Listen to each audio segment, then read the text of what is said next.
Welcome to Democracy Now!, democracynow.org, the War and Peace Report. I'm Amy Goodman. The United States and Britain have launched dozens of strikes from the air and sea targeting Yemen in a move many fear could trigger a broader regional war. At least 5 people were killed. The strikes targeted areas in Yemen controlled by Houthi forces who've been attacking Israeli-linked ships in the Red Sea to protest Israel's bombardment of Gaza. So far, the Houthis have not killed anyone aboard the ships, but the group's actions have disrupted a key global trade route.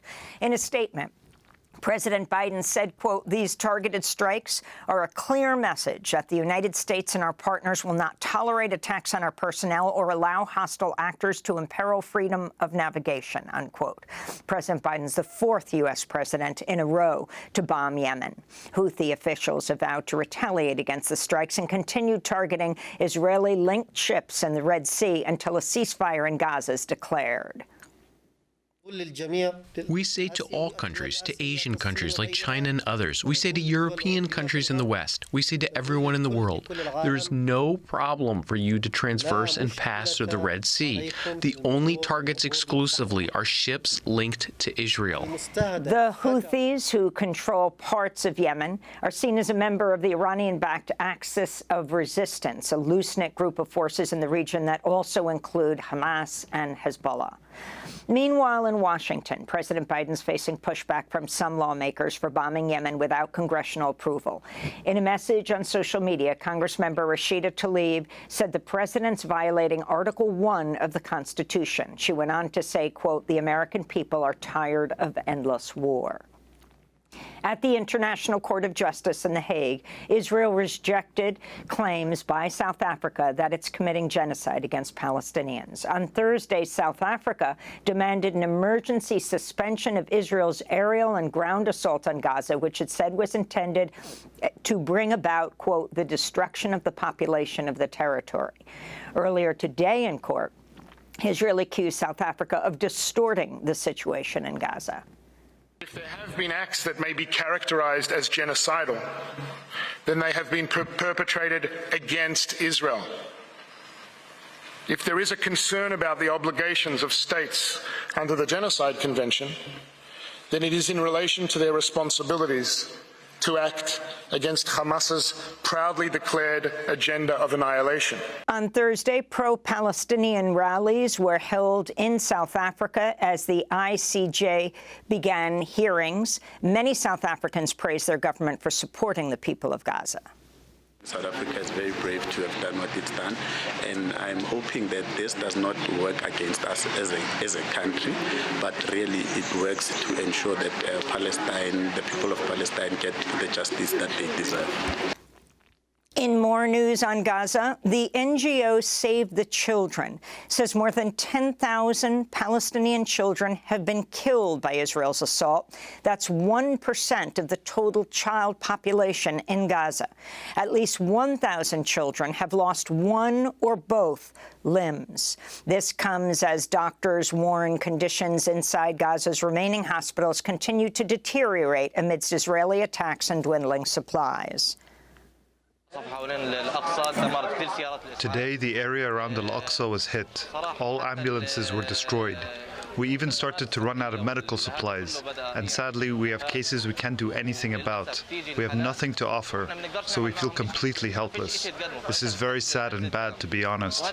We hope that any side will be able to at least ensure the ability for the medical staff to work. The Intercept has obtained documents suggesting the U.S. Air Force sent officers to Israel in November to help provide intelligence, including satellite data, to help Israel pick targets to bomb in Gaza. The document from November 21st references the deployment of an air defense liaison team to Israel. Craig McIver, a former UN official who resigned over the war in Gaza, said the Intercept's report is, quote, more evidence of U.S. complicity in genocide. Here in New York, Donald Trump's $370 million civil fraud trial wrapped up Thursday with Trump insulting the judge overseeing the case and accusing New York Attorney General Letitia James of persecuting him, saying she should pay him for what he called a political witch hunt. As the extraordinary courtroom scene unfolded, Judge Arthur Engoron, who had denied Trump's request to deliver his own closing statement, instructed his lawyer to, quote, control your client. Attorney General James spoke to reporters outside the courthouse.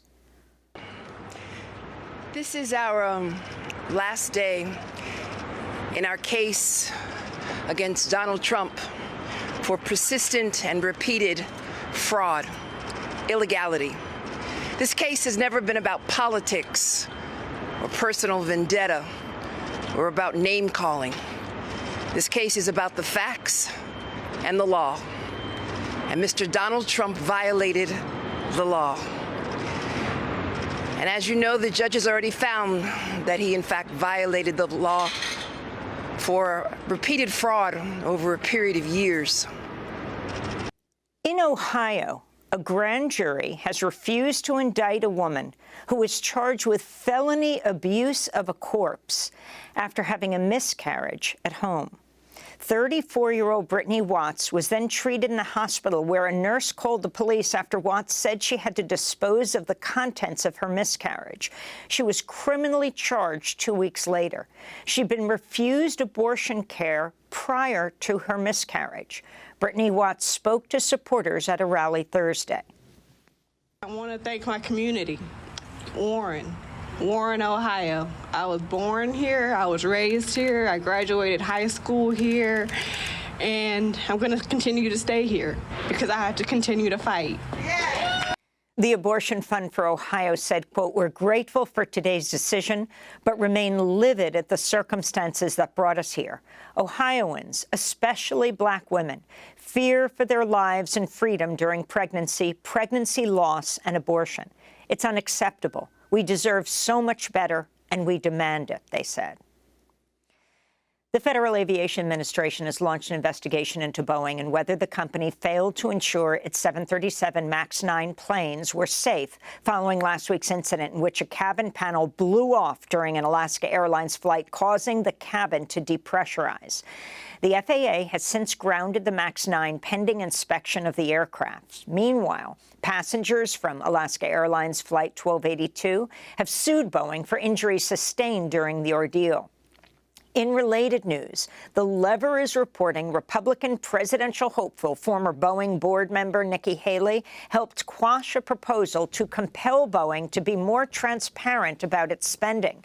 The measure sought to uncover whether Boeing's lobbying led to more lax regulations in the wake of two major crashes in 2018 and 2019 in Indonesia and Ethiopia, which killed all 346 people on board.